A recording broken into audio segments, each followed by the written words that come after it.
My mom and brother falsely accused me of assault, and their online hate campaign forced me into hiding. Now my mom is begging the court for visitation rights to see him in juvie. I was 7, and my older brother Nathan was 9 when the incident happened. He had poured rocks into a teacher's gas tank every day for a week straight, not knowing it was wrong. It wasn't until someone caught him doing it that my mom got the phone call from the principal. At that moment, she had 2 options. 1, to tell them it really was Nathan, or 2, tell them it was all me. We look extremely alike. She told them it was me, because to my mom, she needed at least one angel child to brag about, and because I was naturally more mischievous than Nathan, she picked him to fill the role. I ended up getting suspended, and every teacher in the school would pick on me. It was then that Nathan realized he could get away with literally anything, and acted like it too. When I was 11, Nathan stole $20 from my mom's wallet. My mom didn't even ask if it was me, just sold my gaming console as punishment. But Nathan's antics only got worse from there. I was 14 when I got my first girlfriend. Nathan was 16, and also had a girlfriend. So one day, when my girlfriend saw the back of Nathan's head kissing another girl, she recorded it and sent it to almost every group chat in the school. His phone was flooded with hate texts, anonymous threats. But instead of owning up and taking a beating, he told everyone it was me. And because everyone in high school were drama fiends, everyone automatically believed him, including my mother. And since our family is very anti-cheating, practically all of my relatives stopped talking to me. I stopped trying to have a social life after that. I figured if I just kept my head down until I moved out for college, everything would be okay. But, as you can probably guess, my plan failed. Because when I was in 11th grade, a rumor about Nathan was going around the school. Apparently, he had R-worded a girl at some party, who woke up in bed beside him with no recollection of what had happened. I had no idea if it was true or not, but the more I listened to everyone's stories, the more things were adding up.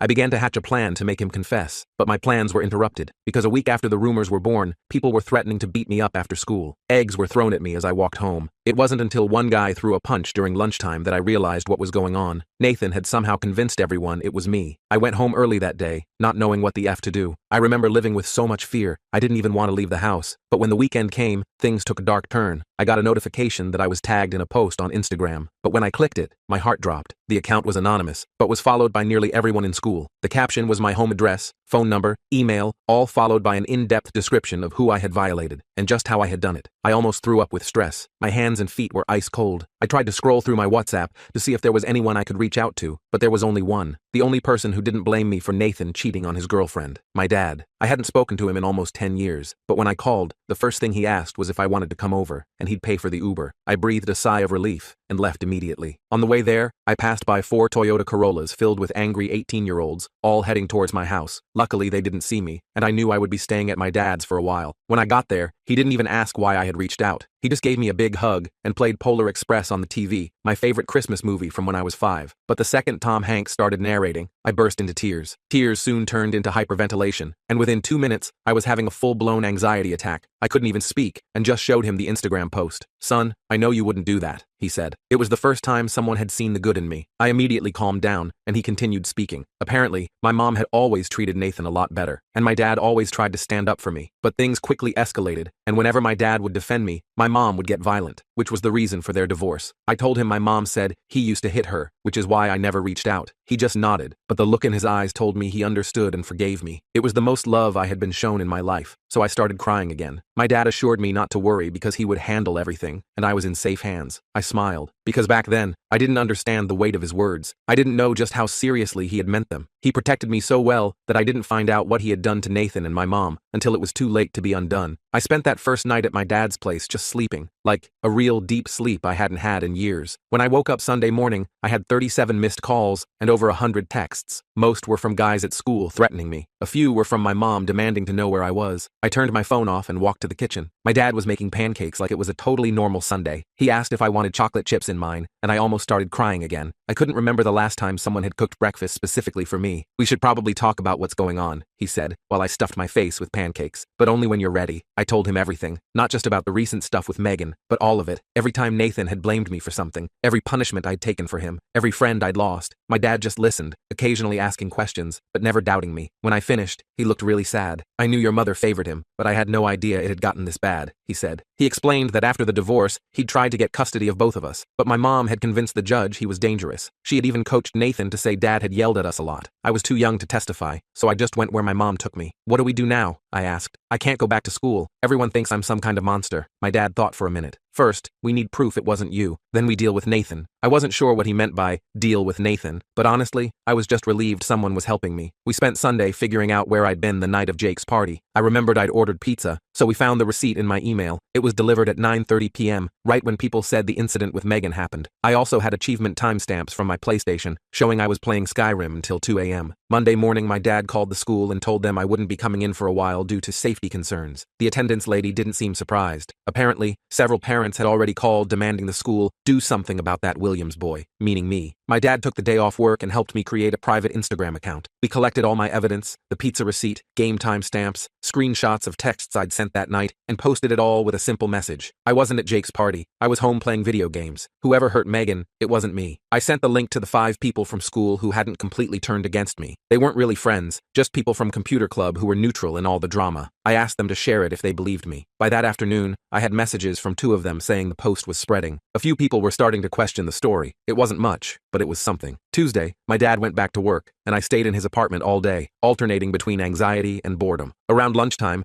I got a text from Megan herself. My heart practically stopped when I saw her name. She said she'd seen my post and had been thinking about that night. She admitted she never actually saw the face of the person who took her to the bedroom. She just remembered someone with my build and hair color. She also said she wasn't 100% sure anything had happened. She just woke up confused and missing her shirt. I asked if she remembered anything else about the person, any detail that might prove it was Nathan, not me. She said the guy was wearing a class ring, which caught her attention because it had a blue stone. Nathan had a class ring with a blue stone for football. I didn't have a class ring at all. I couldn't afford one. I thanked her for reaching out and asked if she'd be willing to tell people she wasn't sure it was me. She said she'd think about it. It wasn't a perfect outcome, but at least she was questioning things. Wednesday morning, my mom showed up at my dad's apartment. I was alone since he'd gone to work. I heard her pounding on the door and looked through the peephole. She was fuming. "I know you're in there," she yelled through the door. "The school called me about your safety concerns. Open this door right now." I did not open that door. Instead, I texted my dad, who said he'd be home in 20 minutes and to just stay quiet. My mom kept knocking for a while, then started calling my phone. I turned the volume off but could see her getting more frustrated through the peephole. Finally, she left a note under the door saying I was breaking her heart by staying with my manipulative father and that she'd forgiven me for the Megan situation if I came home now. I took a picture of the note to show my dad later. By Friday, things had shifted a bit at school, according to my computer club acquaintances. Megan had apparently told some friends she wasn't sure what happened that night, which created doubt about my guilt. But Nathan had doubled down, telling everyone he'd seen me at the party, which was literally impossible. The weekend passed quietly. My dad and I watched movies, ordered takeout, and played cards. It was the most peaceful 2 days I'd had in years. Sunday night, though, I got a text from Jake, the guy whose house the party was at. He asked if we could meet somewhere private to talk. I showed my dad, who thought it might be a trap. "Let's invite him here," Dad suggested. "I'll stay in my room so you two can talk, but I'll be close if anything goes wrong." Jake came over Monday after school. He looked nervous, glancing around the apartment like he expected to be ambushed. We sat at the kitchen table, and he fidgeted with his car keys the whole time. "Look, I need to tell you something, but you have to promise not to tell anyone it came from me," he said. I just nodded. "I have a security camera in my living room. My parents put it in after the last time they went out of town and I had people over. Anyway, I checked the footage from the night of the party." Jake pulled out his phone and showed me a video. The quality wasn't great, but you could clearly see Nathan helping a stumbling Megan up the stairs. The timestamp showed 9:37 p.m., exactly when I was at home ordering pizza. "Why didn't you show this to anyone before?" I asked. Jake looked guilty. "Nathan's my friend, and honestly, everyone was so sure it was you. Plus, I'm not supposed to have parties when my parents are gone. If this got out, I'd be screwed." I asked if I could have a copy of the video. He hesitated but eventually airdropped it to me. Before he left, he made me promise again not to say where I got it. I agreed, even though I thought he was being a coward. As soon as Jake was gone, my dad and I watched the video again. It was definitive proof that Nathan was the one with Megan that night, not me. "This changes everything," my dad said. "We need to be strategic about how we use this." The next day, Dad took me to the police station. I was super nervous about it, but he said we needed to file a report about the online harassment and threats. The officer who took our statement didn't seem very interested until we mentioned the false assault allegations. That got her attention. We showed her the Instagram post with my address and the threatening messages I'd received. We also showed her my alibi evidence and the video from Jake's house, though we said it came from an anonymous source to protect Jake. The officer, Detective Palmer, took it all seriously. She said the online post with my personal information was definitely illegal, and the false allegations could be considered defamation. She asked if I wanted to press charges against whoever made the post. I didn't know what to say. The account was anonymous, and while I was pretty sure Nathan was behind it, I couldn't prove that part. My dad jumped in and said we mainly wanted the threats to stop so I could return to school safely. Detective Palmer said she'd look into it and would contact the school about the situation. Before we left, she also suggested I consider getting a restraining order against the people who had threatened me most seriously. That night, my dad and I talked about next steps. He suggested I could transfer to a different school to get a fresh start. The idea was tempting, but it also felt like letting Nathan win again. I want to clear my name, I said. I'm tired of taking the blame for his crap. My dad nodded like he'd expected that answer. Then we need to be smart about this. If we just post that video publicly, it could backfire. Nathan would claim it's doctored or find some other excuse. We decided to send the video to Megan first. She deserved to know the truth, and maybe she could help spread it. I messaged her asking if we could talk, and she agreed to meet at a coffee shop near my dad's place the next day. Seeing Megan in person was awkward. She looked uncomfortable, keeping her distance and choosing a table in the most public part of the cafe. I thanked her for meeting me and got right to the point. I have proof I wasn't at the party, I said, sliding my phone across the table with the video paused. She hesitated before taking it. I watched her face as she played the video. Her eyes widened, and she covered her mouth with her hand. That's your brother, she said quietly. I remember that hoodie. I nodded. I was home ordering pizza and playing video games. I have receipts and timestamps to prove it. Megan looked like she might cry. I'm so sorry. Everyone was so convinced it was you. Even Nathan said, Nathan lies, I said simply. He's been doing this our whole lives, blaming me for his mistakes. I've just never had proof before. She asked for a copy of the video, which I sent to her phone. Before she left, she promised to tell people the truth. I wasn't sure if that would be enough, but it was a start. The next day, everything exploded. Megan had posted the video on her Instagram with a long caption explaining that she'd been wrong, that it was Nathan in the video, not me. She apologized publicly for believing the rumors without evidence. My phone blew up with messages, some people apologizing,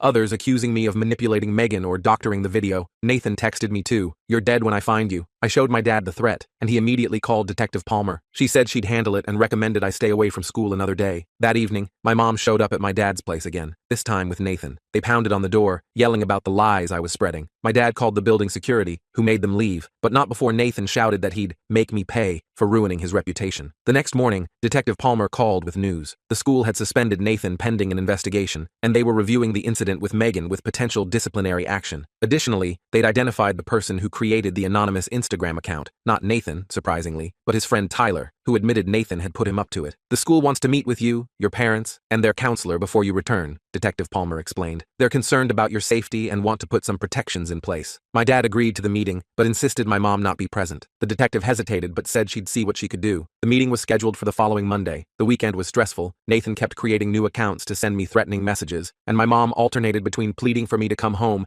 and accusing me of trying to destroy her beautiful family. My dad stayed calm through all of it, helping me block accounts and documenting everything for Detective Palmer. Sunday night, he ordered my favorite pizza, and we watched stupid comedies until I fell asleep on the couch. Monday morning, we went to the school. The principal, Mr. Reynolds, met us in the conference room along with the school counselor, Ms. Chen, and Detective Palmer. My mom wasn't there, which was a huge relief. First, I want to apologize, Mr. Reynolds said. We should have investigated more thoroughly before allowing this situation to escalate. We failed you. Ms. Chen explained that they had spoken with several students who confirmed Nathan had been telling people it was me at the party. They had also reviewed the evidence I'd provided proving my alibi. We believe you were falsely accused, she said. We're prepared to make accommodations to ensure your safety when you return. The accommodations included changing my schedule to avoid classes with Nathan, providing a private space for lunch if needed, and having teachers check in regularly. They also said Nathan would remain suspended until the disciplinary board made a final decision. I asked what would happen to the guys who had threatened me. Mr. Reynolds assured me they were also facing consequences, though he couldn't give specifics due to privacy policies. Before we left, Detective Palmer pulled us aside. Tyler has agreed to cooperate fully. He's provided texts from Nathan instructing him what to post about you. This strengthens your case significantly. I felt a strange mix of vindication and dread. It was good to have proof, but I knew this wouldn't be the end of it. Nathan wouldn't just accept defeat and leave me alone. I was right.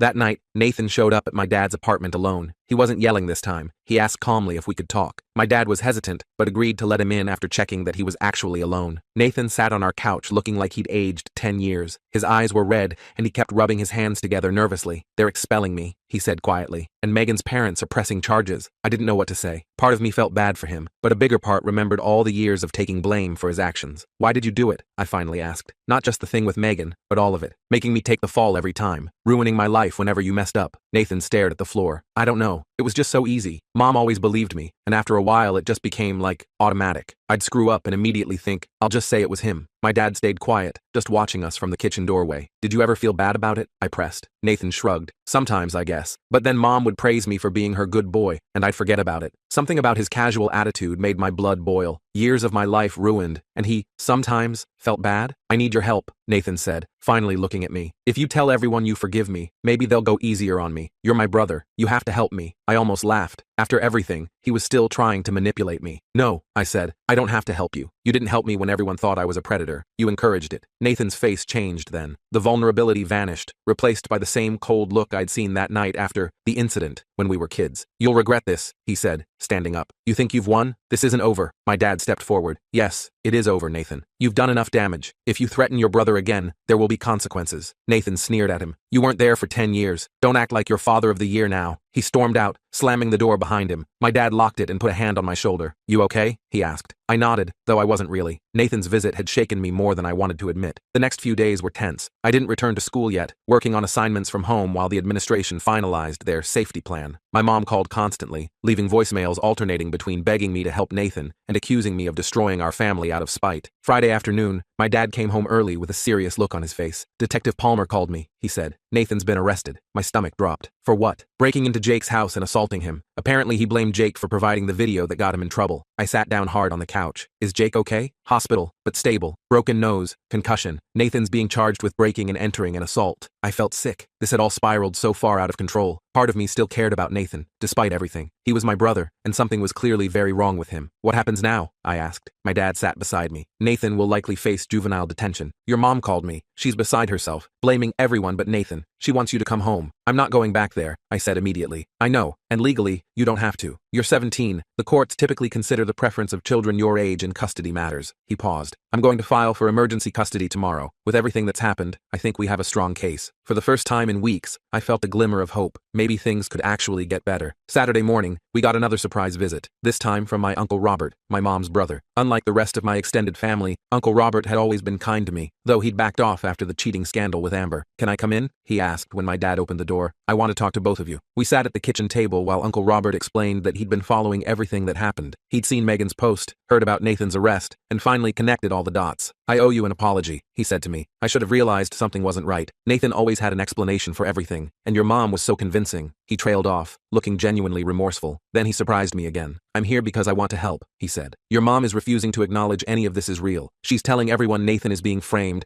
and that you've manipulated the whole situation. My heart sank. Of course she was. I've spoken to Grandma and the rest of the family, Uncle Robert continued. I showed them the evidence, the video, the Instagram posts, everything. They're starting to understand the truth. I hadn't expected that. I'd assumed my entire extended family was a lost cause. What does this mean? My dad asked. Uncle Robert sighed. Your mom needs help. Professional help. I've tried talking to her, but she refuses to listen. I think she might have some mental health issues that have gone untreated for a long time. That made sense, though I'd never thought about it that way before. My mom's behavior had always seemed irrational, but I just accepted it as normal because it was all I knew. I want to testify at your custody hearing, Uncle Robert said. I want to tell the judge what I've observed over the years, if that's okay with both of you. My dad looked surprised but nodded. That would be incredibly helpful. Before Uncle Robert left, he gave me a hug and apologized again. He promised the family would make it up to me. I wasn't sure what that meant, but it felt good knowing not everyone had abandoned me. Sunday night, I got a text from Amber, my ex-girlfriend from freshman year. She said she'd seen Megan's post and realized she might have misjudged me too. She apologized for not giving me a chance to explain back then. I appreciated her message, but told her it was too little, too late. Maybe that was petty, but after everything I'd been through, I felt entitled to a little pettiness. Monday morning, my dad and I went to the courthouse for the emergency custody hearing. I was nervous, bouncing my leg the entire drive there. My mom would be there, and I hadn't seen her since she'd shown up at our door with Nathan. The courtroom was smaller than I expected. My mom was already there with her attorney. She tried to approach me when we walked in, but the bailiff stopped her. She looked terrible, hair unwashed, dark circles under her eyes. Despite everything, I felt a twinge of concern. The hearing was surprisingly quick. My dad's lawyer presented the evidence, the false accusations, the documented pattern of my mom favoring Nathan, the recent arrest, and the threatening messages I'd received. Uncle Robert testified, describing how my mom had always pushed the Nathan is perfect narrative and punished me for things I hadn't done. The judge asked me directly if I wanted to live with my dad. I said yes, without hesitation. She then asked if I wanted any contact with my mom. That was harder to answer. Maybe eventually, I said, but not right now. I need some space. The judge nodded like she understood. She granted my dad temporary full custody, with the possibility of revisiting visitation with my mom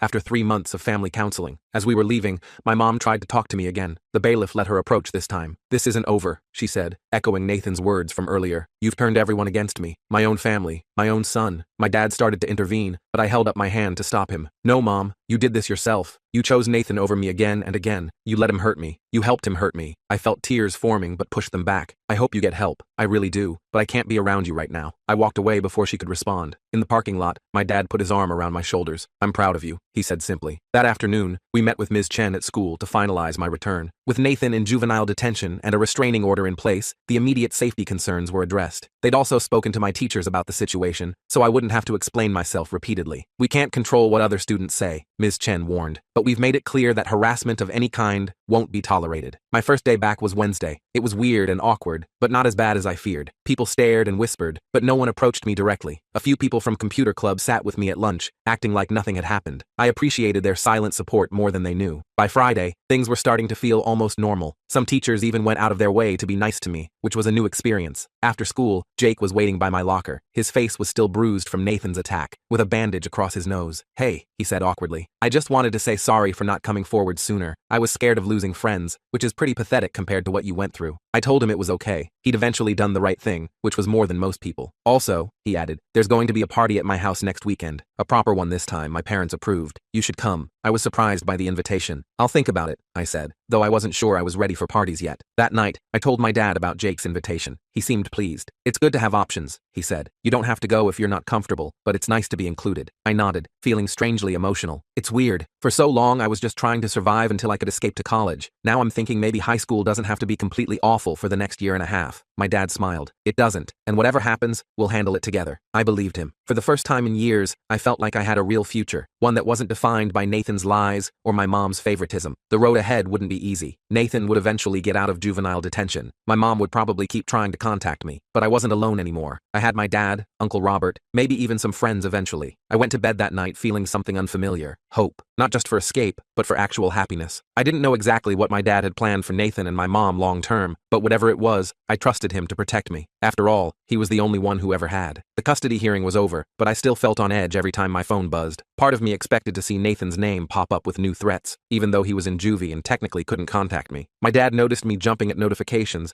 and suggested I change my ringtone to something less startling. Maybe something from that game you're always playing, he said one night while cooking dinner. It was a small thing, but it showed he was paying attention. I switched to the Skyrim level up sound, which made me smile whenever I heard it. A couple weeks after returning to school, things started to feel almost normal. Some kids still whispered when I walked by, but most had moved on to fresher drama. I even made a few actual friends in computer club, not just acquaintances who tolerated me, but people who invited me to join their Discord server and asked for my opinion on stuff. Jake kept checking in with me too. His face was healing up, and he'd become weirdly protective. When some senior made a comment about me in the cafeteria, Jake immediately shut him down. I didn't need protecting, but it was nice knowing someone had my back. One Friday after school, Uncle Robert called and asked if I wanted to come over for dinner that weekend. Grandma will be there, he added. She's been asking about you. I hadn't seen my grandma since before the whole mess started. The idea made me nervous, but my dad encouraged me to go. Family connections are important, he said. The ones worth keeping anyway. Uncle Robert picked me up Saturday evening. The car ride was a bit awkward at first, but he filled the silence by updating me on random family news. My cousin getting into college, my other uncle buying a boat, normal stuff that had nothing to do with Nathan or my mom. When we got to his house, Grandma was already there, sitting in her usual armchair. She stood up when she saw me, her eyes watery. There's my boy, she said, opening her arms. I hesitated for a second before hugging her. She felt smaller than I remembered, more fragile. I'm sorry, she whispered against my shoulder. I should have known better. That simple apology hit me harder than I expected. I had to blink back tears as we sat down for dinner. Through the meal,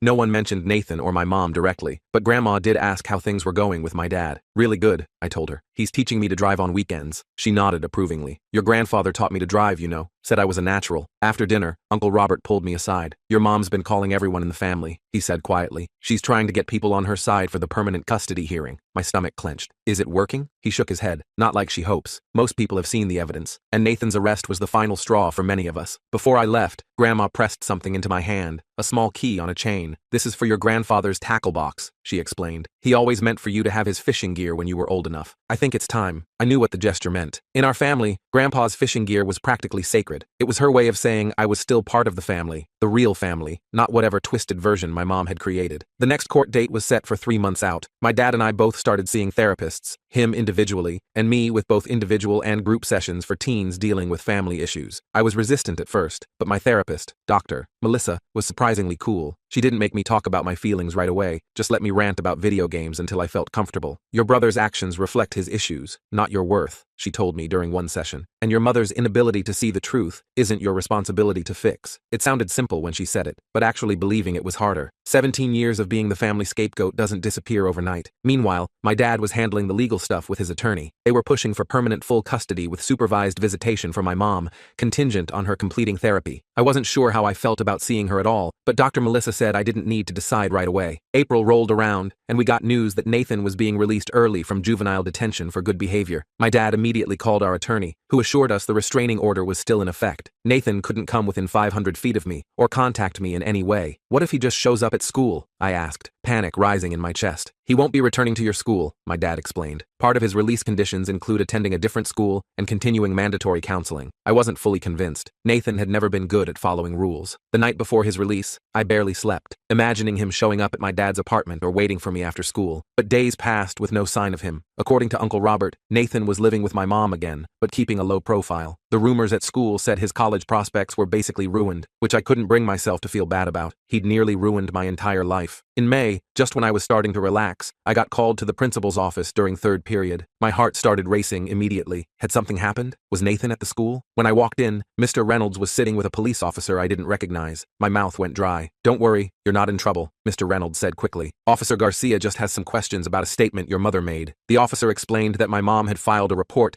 claiming my dad was abusive and that I was in danger living with him. My jaw literally dropped. After everything, she was still trying to lie about my dad. "She provided some photos of bruises she claims were caused by your father during visitations," Officer Garcia said, watching my face carefully. "That's impossible," I said immediately. "I haven't had any visitation with my mom since the temporary custody order. I haven't even seen her." I pulled out my phone and showed him my calendar, where I'd been logging therapy appointments and activities with my dad, a suggestion from Dr. Melissa to help establish a sense of stability. The officer nodded, taking notes. "Your mother also claims your father coached you to lie about your brother," he added. I didn't even try to hide my frustration. "Officer, my brother confessed to multiple people that he blamed me for things he did. It's all documented, and he literally got arrested for assaulting someone who provided evidence supporting me." After answering more questions, the officer seemed satisfied. Before leaving, he told me they had to investigate all claims, but my statement would be noted. Mr. Reynolds apologized for the disruption and wrote me a pass back to class. I called my dad immediately after school. He wasn't surprised. His attorney had already been contacted about the allegations. "It's a desperate move," he said calmly. "She knows the permanent custody hearing is coming up,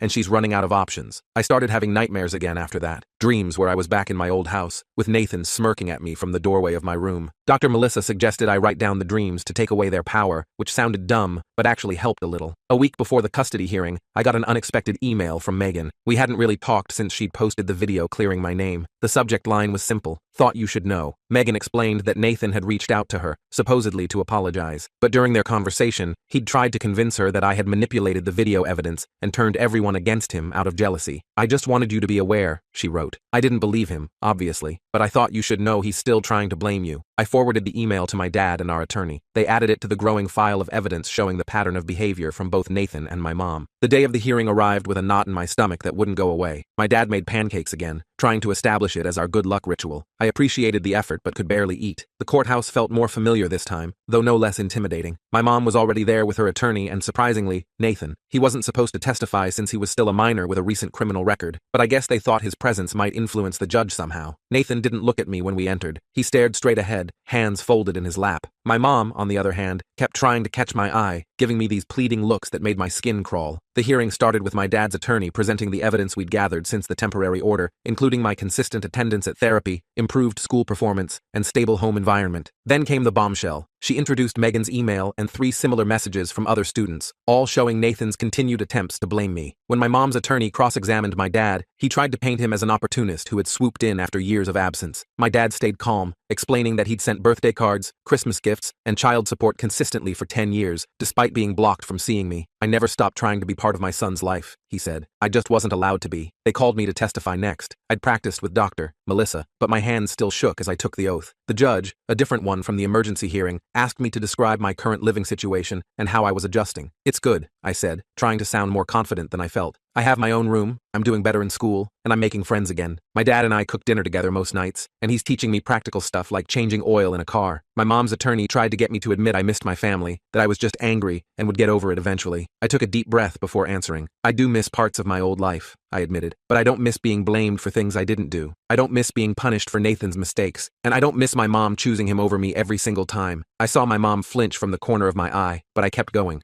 My dad believes me when I tell him the truth. He doesn't assume I'm lying. Do you know how huge that is after living your whole life with people assuming the worst about you? The judge asked if I wanted any contact with my mother or brother. Maybe someday with my mom, if she gets help and actually acknowledges what happened, I said. But not with Nathan, not after everything. As I stepped down, Nathan finally looked at me. His expression wasn't angry anymore, just empty. It was somehow worse than the hatred. The judge called a brief recess before making her decision. My dad and I waited in a small conference room, neither of us talking much. Our attorney seemed optimistic, but I'd learned not to count on things working out. When we returned to the courtroom, the judge didn't waste time. She granted my dad permanent physical and legal custody. My mom would be allowed supervised visitation after completing 6 months of therapy, with progress reports submitted to the court. The evidence clearly shows a pattern of parental alienation and scapegoating, the judge said. This court cannot in good conscience return the minor to an environment where such psychological harm was inflicted. My mom started crying loudly, clutching Nathan's arm. He just sat there, staring straight ahead like before. I felt nothing watching them. Not satisfaction, not pity, not even relief yet, just numbness. Outside the courthouse, Uncle Robert was waiting. He hugged me awkwardly, then shook my dad's hand. The family's behind you, he told me. Whatever you need. That night, my dad ordered pizza, and we watched all 3 Back to the Future movies, something we'd been meaning to do for weeks. Halfway through the second one, the reality finally hit me. This was permanent. I was safe. My dad wasn't going to disappear, and I wouldn't have to go back to being Nathan's scapegoat. I started crying out of nowhere. My dad paused the movie immediately, looking concerned. I'm okay, I managed to say. I keep waiting for something to go wrong. He nodded like he understood completely. It's going to take time to trust that you're really safe. That's normal. The next few months were uneventful, which was exactly what I needed. Nathan apparently got accepted to some small college across the country. Uncle Robert told me his grades had always been decent enough, and my mom had hired some kind of consultant to help with applications. I tried not to think about him starting fresh somewhere where no one knew what he'd done. My mom completed her court-ordered therapy and requested a visitation. I wasn't ready, and my dad supported my decision to wait. Healing happens on your timeline, not hers, he said. By the time senior year started, my life had transformed. I had actual friends. Teachers knew me as my own person, not as Nathan's troubled brother. I even started dating a girl from computer club named Riley, who couldn't care less about my family drama. One October afternoon, I came home from school to find my dad sitting at the kitchen table with a serious expression. Your mom called, he said. Nathan's been expelled from college. Apparently he tried the same routine there, blamed his roommate for stealing from the cafeteria. Only this time, there were security cameras. I sat down slowly. What does she want? For you to talk to him. She thinks you could help him understand the consequences of his actions. I actually laughed out loud. She wants me to teach Nathan about consequences? After she spent years making sure he never faced any? My dad just shrugged. I told her it wasn't your responsibility. I just thought you should know. I thought about it that night while working on college applications. My top choice was a school in California, about as far from our hometown as I could get while staying in the country. I wondered if Nathan felt any remorse, or if he was still convinced he was the victim somehow. The next day, I asked Dr. Melissa what I should do. We'd cut back to monthly sessions, but I still valued her perspective. Do what feels right for you, she said. Not what your mother wants, not what anyone else expects. What do you need? I thought about it for a week before making my decision. I wrote Nathan a letter, not offering forgiveness or help, just explaining exactly how his actions had affected me throughout my life. I didn't send it expecting a response. I wrote it for me, to release the last bits of anger I was holding on to. Nathan never replied, which didn't surprise me. My mom reached out to ask if I'd reconsider meeting with them. I declined politely, but firmly. The rest of senior year flew by. I got accepted to my top choice college with a partial scholarship. Riley got into a school about an hour away from mine, and we made tentative plans to visit each other. My dad started teaching me about budgeting and other adult stuff I'd need to know. Graduation day arrived with beautiful weather and a weird mix of emotions. My dad, Uncle Robert, Grandma, and a couple other relatives came to watch me walk across the stage. As I sat waiting for my name to be called, I spotted my mom slipping into the back of the auditorium. She didn't try to approach me afterward, just gave a small wave from a distance before leaving. That summer was the best of my life. I worked at a local computer repair shop, spent weekends fishing with my dad using Grandpa's old gear, and actually felt excited about the future. The nightmares stopped completely. A week before I left for college, Jake threw a going-away party for everyone heading out of town. It wasn't anything wild, just pizza, video games, and people signing yearbooks they forgot to sign before summer. As I was saying my goodbyes, Jake pulled me aside. You know, when all that stuff happened last year, I never thought we'd end up actual friends. Me neither, I admitted. I was just trying to survive high school. He laughed. Well, you did more than survive. You basically conquered it. Driving to California with my dad, I watched our hometown disappear in the side mirror. I didn't feel sad leaving it behind. My dad and I had already planned his visits for Parents' Weekend and Thanksgiving, setting up my dorm room, meeting my roommate, buying textbooks. It all felt surreal. No one here knew about Nathan or my mom or any of my history. I was just another freshman finding my way. My dad helped me unpack everything, then took me grocery shopping to stock my mini fridge. Before heading back to his hotel, he handed me a small wrapped package. A going-away present, he explained. Inside was a framed photo of us from my graduation,